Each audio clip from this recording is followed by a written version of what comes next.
Bismillahirrahmanirrahim. Assalamualaikum warahmatullahi wabarakatuh.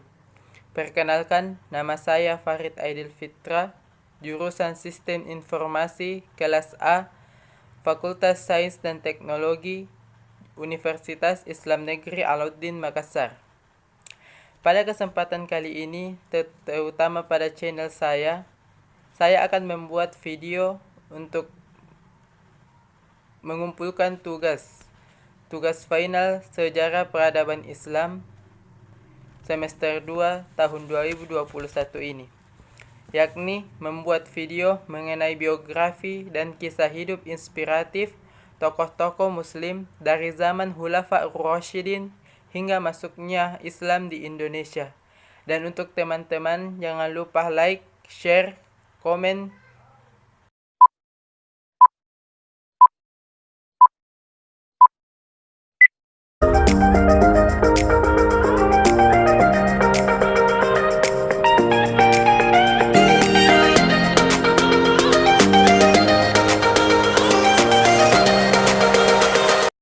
Yang pertama yang ingin saya ceritakan kisah inspirasinya yakni zaman Khulafaur Rasyidin. Tokoh yang akan saya ceritakan adalah Umar bin Khattab yang sangat disegani oleh penduduk Makkah.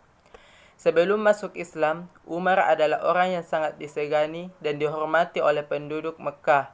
Umar dikenal sebagai seorang peminum berat. Beberapa mengatakan bahwa saat sebelum memeluk Islam, yakni pada masa jahiliyah, Umar suka meminum anggur. Setelah masuk Islam atau seorang muslim, ia tidak menyentuh alkohol sama sekali meskipun larangan untuk meminum khamar atau yang memabukkan belum diturunkan. Pada puncak kebencian terhadap ajaran Nabi besar Muhammad SAW, Umar memutuskan untuk mencoba Rasulullah. Namun saat dalam perjalanan ke rumahnya, ia bertemu dengan sahabat atau pengikut Rasulullah yakni bernama Nuaim bin Abdullah, yang kemudian memberinya kabar bahwa saudara perempuan dari Umar bin Khattab telah masuk ke ajaran Nabi besar Muhammad SAW yakni Islam. Karena berita itu, Umar terkejut dan pulang ke rumahnya dengan maksud menghukum adiknya. Diriwayatkan bahwa Umar bin Khattab menjumpai saudaranya yang sedang membaca Al-Quran, yakni Quran Surah At-Taha ayat 1-8. Ia semakin marah akan tersebut dan memukul serta menampar saudarinya. Ketika melihat saudarinya berdarah oleh pukulannya, ia menjadi merasa iba dan kemudian meminta agar bacaan tersebut dapat ia lihat. Diriwayatkan Umar bin Khattab menjadi terguncang oleh apa yang ia baca. Beberapa waktu setelah kejadian tersebut, ia menyatakan memeluk Islam. Tentu saja hal ini yang selama ini selalu membelayani membuat hampir seisi Mekah terkejut, karena seseorang yang terkenal sangat membenci Nabi besar Muhammad SAW serta ajarannya kemudian memeluk ajaran yang dibencinya tersebut. Selama pemerintahan Umar bin Khattab, kekuasaan Islam tumbuh sangat pesat. Islam mengambil alih Mesopotamia dan sebagian Persia pada tangan dinasti Sasanid dari Persia. Yang mengakhiri masa kekaisaran Sasanid ini, Umar mengambil alih seperti Mesir, Palestina, Syria, Afrika Utara, dan Armenia dari Kekaisaran Romawi. Saat itu ada dua negara adidaya, yakni Persia dan Romawi. Namun keduanya telah ditaklukkan oleh kekuasaan dan pemerintahan Umar bin Khattab. Umar melakukan banyak reformasi secara administratif dan mengontrol dari dekat kebijakan publik, termasuk membangun sistem administrasi untuk daerah yang baru ditaklukkannya. Ia juga memerintahkan sensus di seluruh wilayah kekuasaan Islam. Tahun 638 Masehi, ia memerintahkan untuk memperluas dan merenovasi Masjidil Haram di Mekah, Masjid Nabawi dari Madinah, dan ia memulai proses kodifikasi hukum Islam. Umar dikenal dari gaya hidupnya yang sederhana. Alih-alih mengadopsi gaya hidup dan penampilan para penguasa zaman itu, ia tetap hidup sangat sederhana. Pada sekitar tahun 17 Hijriah, tahun keempat kekhalifaannya, Umar mengeluarkan keputusan bahwa penanggalan Islam hendak mulai dihitung saat peristiwa Hijriah.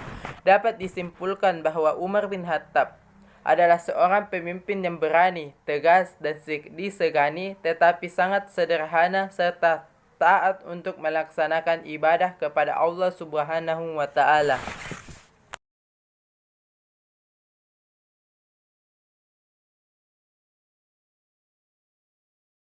Selanjutnya, tokoh yang akan saya ceritakan yakni pada masa dinasti Umayyah, yakni seorang tokoh yang bernama Marwan bin Al-Hakam.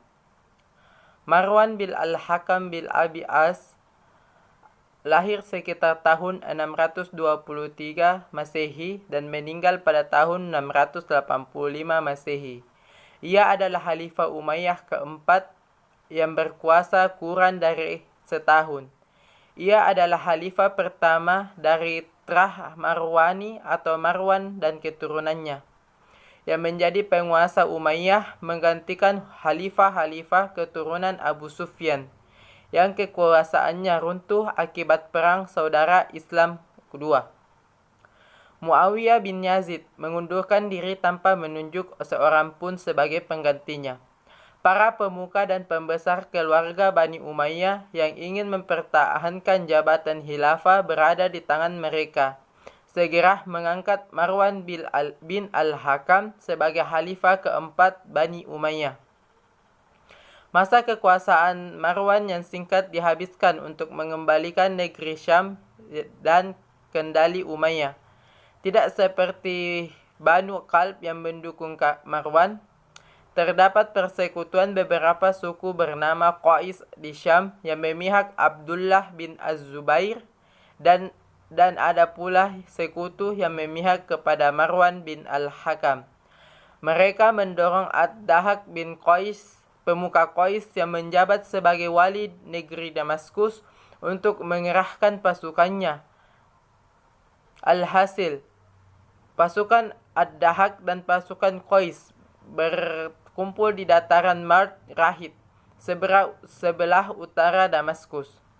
Semua distrik militer negeri Syam berpihak pada Abdullah bin Az-Zubair, kecuali Jun al-Undurun yang didominasi dan memihak kepada Marwan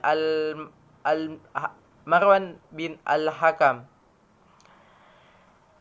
Sementara itu, di dalam kota Damaskus, seorang pemuka Bani Ghassan membersihkan kota itu dari para pendukung Ad-Dahak hingga Damaskus berada di bawah kendali Umayyah atau Marwan bin Al-Hakam. Dalam pertempuran Mart Rahid, pasukan Marwan bin Al-Hakam mengalahkan pasukan Qais dan Ad-Dakka sendiri dan terbunuhnya Abdullah Az-Zubair. Marwan bin Al-Hakam menjadikan keluarga dan kerabatnya sebagai landasan kekuatan pemerintahan. Dengan artian, ia melakukan seperti yang dilakukan oleh Khalifah Utsman dan bertentangan dengan gaya Muawiyah yang menjaga jarak dari kerabat-kerabatnya. Dalam beberapa riwayat, ia juga terkenal sangat kasar dan kurang memiliki adab. Tetapi dalam memimpin pemerintahan, yakni pemerintahan dinasti Umayyah, ia dikenal dengan ketegasannya, kesabarannya, dan kecerdikannya dalam memimpin Bani Umayyah. Dapat disimpulkan bahwa Marwan bin Al-Hakam memiliki sikap yang memilih keluarganya untuk menjadi anggota pemerintahan seperti Perdana Menteri dan sebagainya. Sedangkan dalam memimpin pemerintahannya, ia sangat tegas, sabar, dan cerdik.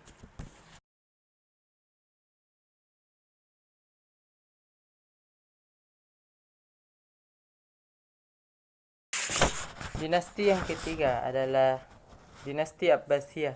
Tokoh yang saya ingin ceritakan yakni Harun al-Rashid. Harun al-Rasyid adalah khalifah kelima dari kekhalifahan dinasti Abbasiyah. Dia memerintah pada tahun 786 hingga 809 Masehi. Ayahnya bernama Muhammad al-Mahdi, khalifah ketiga, dan kakaknya Musa al-Hadi adalah khalifah keempat. Harun al-Rasyid berkuasa selama 23 tahun. Selama dua dasawarsa itu, Harun al-Rasyid mampu membawa dinasti Abbasiyah ke puncak kejayaan. Ada hal yang banyak patut ditiru para pemimpin Islam di abad ke-21 dari sosok Harun al-Rasyid.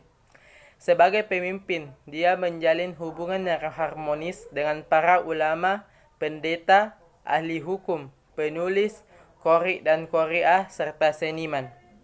Ia kerap mengundang tokoh informal dan profesional ke istananya untuk mendiskusikan berbagai masalah mengenai negeri atau dinasti Bani Abbasiyah.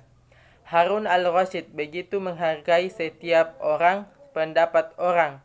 Itulah salah satu yang membuat rakyatnya serta masyarakat pada zaman Abbasiyah dari berbagai golongan dan status menghormati, mengagumi, dan mencintai sosok Harun al-Rasyid. Harun al-Rasyid adalah pemimpin yang mengakar dan dekat dengan rakyatnya. Terlepas dari seorang pemimpin, dia adalah seorang muslim yang sangat taat kepada Islam. Harun al-Rasyid sangat rajin beribadah. Katanya, dalam beberapa riwayat, dia terbiasa menjalankan salat sunnah hingga 100 rakaat setiap harinya. 2 kali dalam setahun ia menunaikan ibadah haji dan umrah.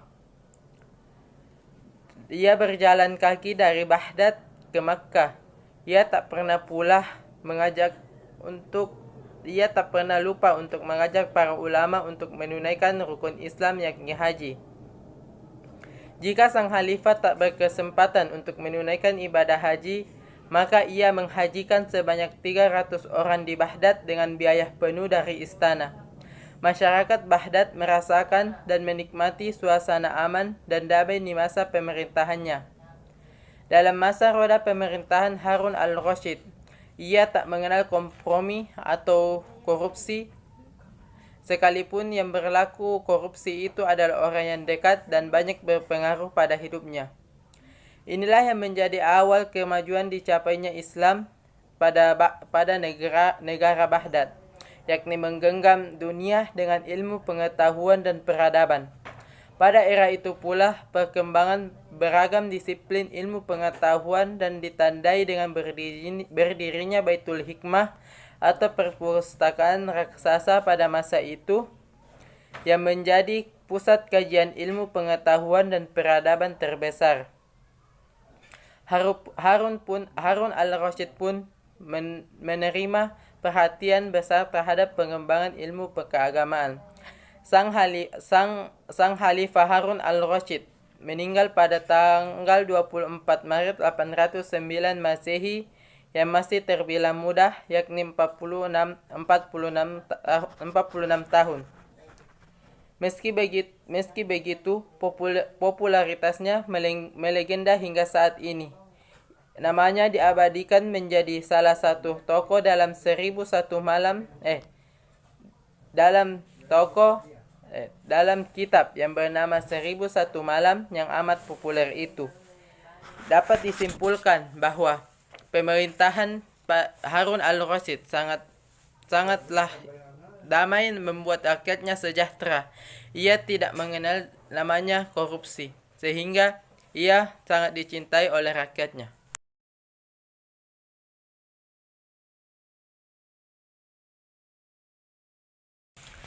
Dinasti keempat, yakni dinasti Andalusia atau dinasti Spanyol.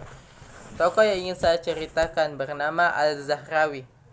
Nama panjang dari Al-Zahrawi adalah Abul Qasim Khalaf ibn Al-Abbas Al-Zahrawi. Biasa dipanggil Al-Zahrawi atau El-Zahrawi.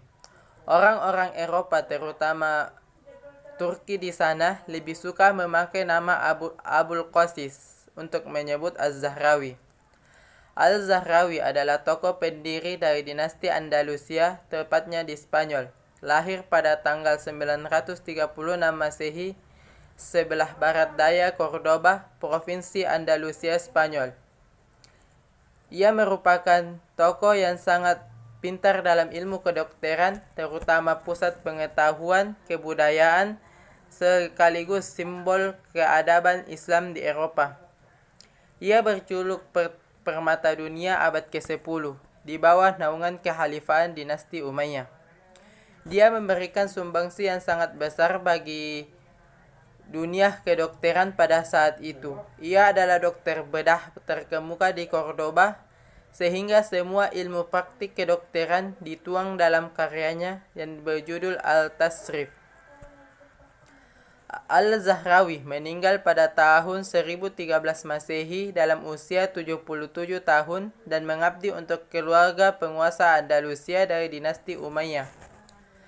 Khalifah Al-Hakam II sebagai dokter khusus kerajaan. Az-Zahrawi terkenal termasuk generasi emas Islam Andalusia yang terakhir karena bisa membawa Islam ke mata Eropa, serta menjadi sekaligus cikal bakal menyebarnya Islam di kawasan Eropa.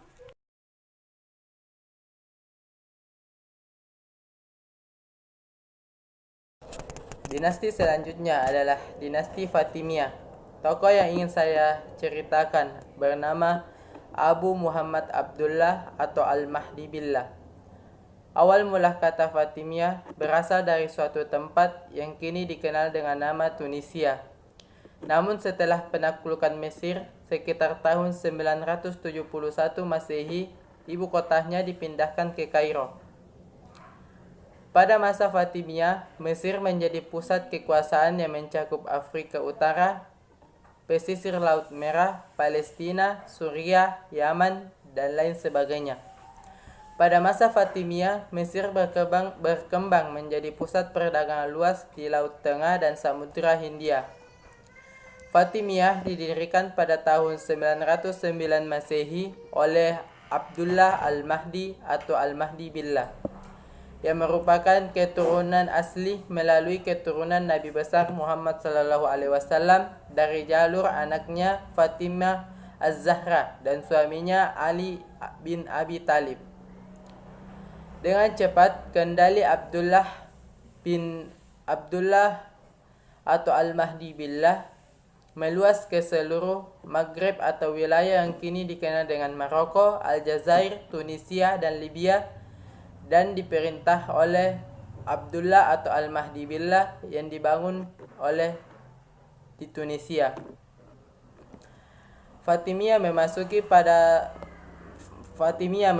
Mesir pada tahun 972 Masehi dan sebagai penduduk modern, mereka terus menaklukkan wilayah sekitarnya dan menyeberangi ke Italia Selatan.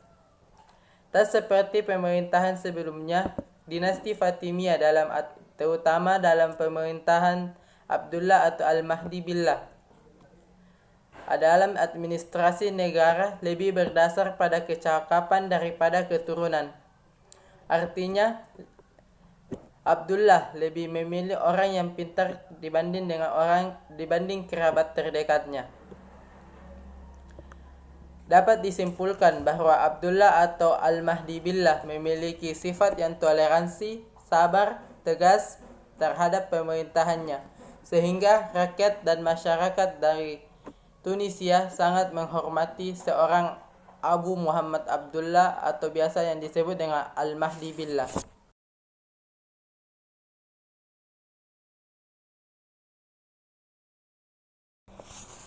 Dinasti selanjutnya adalah dinasti Murabbitun Al-Muwahhidun.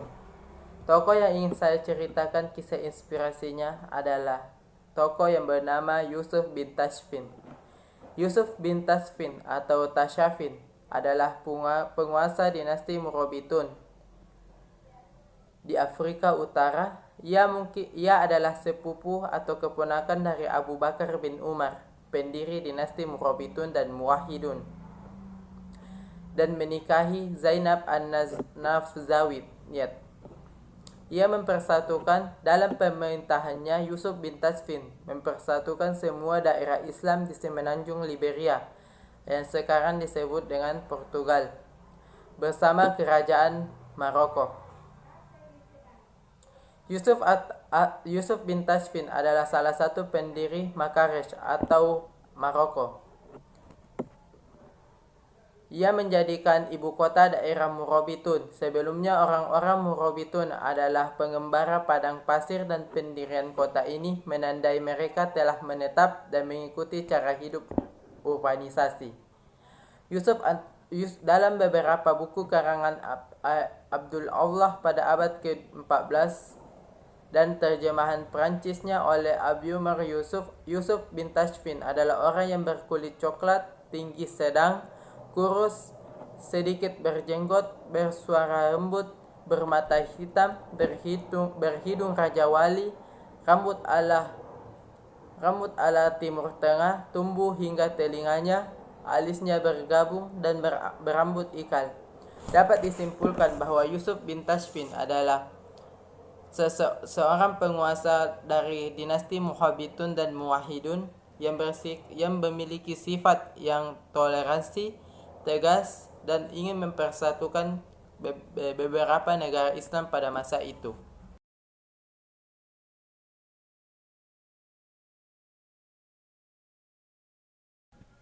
Dinasti terakhir dari dinasti penyebaran agama Islam di dunia adalah disebut dengan dinasti Mughal, tepatnya di India. Tokoh yang ingin saya ceritakan bernama Maharaja Akbar. Maharaja Akbar merupakan raja terbesar yang sukses membawa kerajaan Mughal meraih masa kejayaan. Tak heran jika penguasa Kesultanan Mughal ketiga ini punya julukan Akbar yang agung. Maharaja Akbar membawa Kesultanan Mughal di India ke puncak masa emas. Wilayah-wilayah taklukan Mughal yang tercerai-berai sepeninggal Sultan Babur dan situasi yang sempat mengalami serantesan konflik di masa pemerintahan Sultan Humayun dan dipersatukan lagi dan diperbaiki oleh Sultan Maharaja Akbar. Wilayah kekuasaan Kesultanan Mughal di bawah kepemimpinan Maharaja Akbar ini bertambah luas dan solid, mencakup Asia Selatan, yakni sebagian besar India dan subbenua di sekitarnya, termasuk Bangladesh, Bhutan, Nepal, Maladewa, dan seterusnya. Salah satu kebijakan yang diterapkan oleh Maharaja Akbar dalam mengelola negara adalah Sul-i-Kul atau Salakul, yang berarti toleransi universal. Dengan kebijakan ini, semua rakyat dipandang sama, tidak dikotak-kotakan atau tidak dibeda-bedakan hanya karena perbedaan etnis maupun agama. Agama Islam, Kristen dan Yahudi serta Hindu saling berpegang teguh dan saling harmonis. Maharaja Akbar memang sangat menghargai keberagaman beragama dalam kehidupan di Kesultanan Mughal. Ia selalu mengingat sang kakek Sultan Babur agar jangan sekali-sekali mempersulit hidup rakyat, termasuk mereka yang bukan pemeluk agama Islam saja. Tak hanya itu, Maharaja Akbar juga kerap mengundang para pemuka agama lain untuk berdiskusi pada ahli fikih istana. Sang raja menilai untuk menjamin kedamaian rakyat Mughal di India, Islam harus menerima unsur-unsur dari agama lain. Beberapa kebijakan Akbar lainnya adalah penghapusan praktik perbudakan, tawanan perang, dan memaksakan agama Islam kepada mereka. Penghapusan pajak masuk di candi-candi, masjid-masjid, gereja, dan termasuk umat Hindu untuk penghapusan untuk warga non-Muslim. Dapat disimpulkan bahwa Maharaja Akbar sebagai penguasa dinasti Mughal sangatlah membawa pengaruh terhadap dinasti Mughal itu sendiri. Ia membawa dinasti Mughal ke puncak kejayaannya dengan sikap toleransi, kesederhanaan, dan tanpa membeda-bedakan antar umat beragama maupun antar umat yang memiliki etnis lainnya.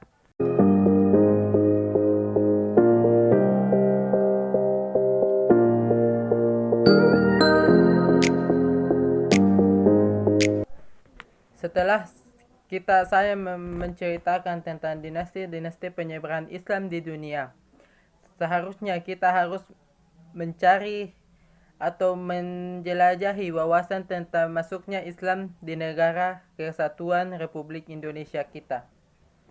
Yang pertama adalah para wali songo atau wali ke-9 merupakan wali yang membawa agama Islam masuk ke Indonesia.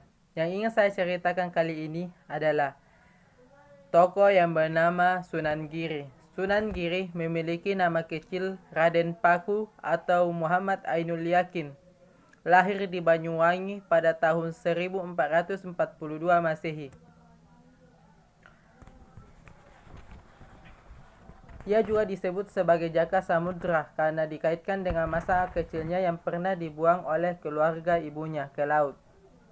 Raden Paku atau Sunan Giri kemudian dipungut oleh Nyai Semboja. Ayahnya bernama Maulana Ishak, saudara sekandung Maulana Malik Ibrahim. Maulana Ishak berhasil mengislamkan istrinya, tapi gagal mengislamkan sang mertua. Oleh karena itu, ia meninggalkan keluarga istrinya berkelana hingga ke Samudra Pasai. Sunan Giri kecil menuntut ilmu di pesantren Misan, Sunan Ampel, tempat di mana Raden Patah juga belajar agama Islam. Sunan Giri muda sempat berkelana ke Malaka dan Pasai. Setelah merasa cukup ilmu, dia membuka pesantren di daerah perbukitan di desa Sudomukti Selatan Gresik. Dalam bahasa Jawa, bukit artinya giri, maka dia dijuluki Sunan Giri atau Sunan Perbukitan. Pesantrennya tak hanya sebagai pusat pengembangan masyarakat. Raja Pahit katanya khawatir Sunan Giri mencetus pemberontakan. Sehingga Sunan Giri bertahan hingga sebagai pemimpin negara tanah Jawa. Adapun yang dapat disimpulkan dari cerita singkat tentang Sunan Giri adalah ia tidak pernah berputus asa untuk menuntut ilmu, terutama menuntut ilmu Islam. Ia selalu belajar kepada pesantren-pesantren terkenal untuk mendapatkan ilmu yang sangat bermanfaat dan menyebarkannya ke masyarakat lainnya. Sunan Giri berarti Sunan Perbukitan. Maknanya adalah ia mendirikan sebuah pesantren yang di dalamnya mengkaji pengembangan Islam pada masa itu, sehingga ia sangat dihormati, dicintai oleh pengikut-pengikutnya.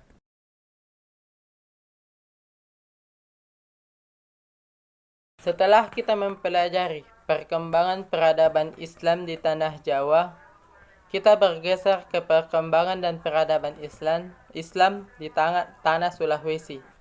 Tokoh yang saya ingin ceritakan kisah inspirasinya, yakni tokoh yang berasal dari Minangkabau yang bernama Datuk Kritiro.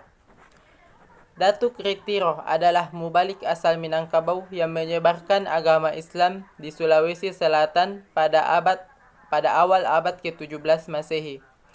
Dakwah yang dilakukannya berpusat di wilayah Kabupaten Bulukumba. Ia memulai dakwah bersama Datuk Ribandang dan Datuk Patimang. Datuk Kritiro menyebarkan Islam dengan pendekatan penyesuaian budaya masyarakat lokal dan hubungan baik dengan para penguasa kerajaan. Peran awalnya adalah ia mengislamkan kerajaan Tiro. Pengislaman berlanjut hingga ke kerajaan Bantaeng dan persekutuan Telu Limpoy, serta kedaulatan Luwu dan kerajaan Guatallo. Datuk Kritiro berasal dari Minangkabau tetapi belajar ilmu agama di Kesultanan Aceh. Selain itu, ia diutus oleh Sri Sultan Aceh untuk menyebarkan agama Islam ke wilayah Sulawesi Selatan. Datuk Kritiro kemudian mengunjungi kedaulatan Luwu melalui Teluk Bone dan perjalanannya dilakukan bersama 3 temannya serta sahabatnya bernama Datuk Ribandang dan Datuk Patimang. Pada tanggal 15 Ramadan 1603 Masehi, ketiga ulama ini mengislamkan raja kerajaan Luwu, yaitu Lapatiwaro Daim Parabung. Ketiganya kemudian melanjutkan perjalanan ke kerajaan Goa dan kerajaan Tallo serta mengislamkan kedua rajanya. Setelah masing-masing ulama ini menyebarkan agama di wilayah Sulawesi Selatan secara terpisah, masing-masing memiliki satu tempat yang masih teguh dalam mempertahankan tradisi lokal. Datuk Ritiro memilih kerajaan Tiro sebagai tempat berdakwahnya. Sebelum mengenal Islam, masyarakat di sana mempelajari tentang ilmu kebatinan, ilmu sihir, dan ilmu lainnya. Datuk Ritiro kemudian mulai mengajarkan tentang syariat, tarekat, hakikat, dan makrifat Islam. Dalam pengajarannya, Datuk Ritiro menggunakan pendekatan tasawuf yang bermazhab Sunni. Pembahasan utama dalam pengajarannya adalah mendekatkan diri kepada Allah Subhanahu wa Ta'ala dan mengajarkan bahwa Allah adalah pencipta alam gaib dan alam nyata. Penyebaran Islam oleh Datuk Ritiro terjadi dengan cepat. Pemikiran tentang kematian antara kebudayaan lokal dengan Islam memiliki kemiripan. Datuk Ritiro kemudian diminta untuk mengislamkan seluruh wilayah kerajaan Tiro. Dapat disimpulkan bahwa Datuk Ritiro adalah seorang mubalik yang berasal dari Sumatera sana, tetapi ia ingin menyebarkan atau mengenalkan Islam kepada rakyat Sulawesi Selatan, bahwa Islam itu adalah agama yang mengajarkan tentang kelurusan dan tidak mempelajari ilmu kebatinan dan ilmu sihir.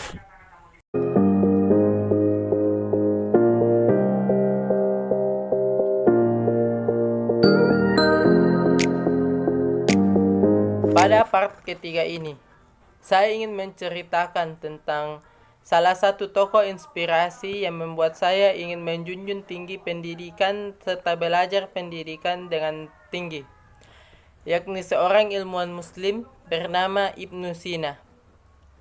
Ibnu Sina dikenal sebagai Avicenna di dunia barat. Ia adalah seorang filosof, ilmuwan, serta dokter kelahiran Persia atau Iran. Ia juga seorang penulis yang produktif, yang sebagian besar karyanya tentang filosof dan kedokteran merupakan rujukan di bidang kedokteran selama berabad-abad.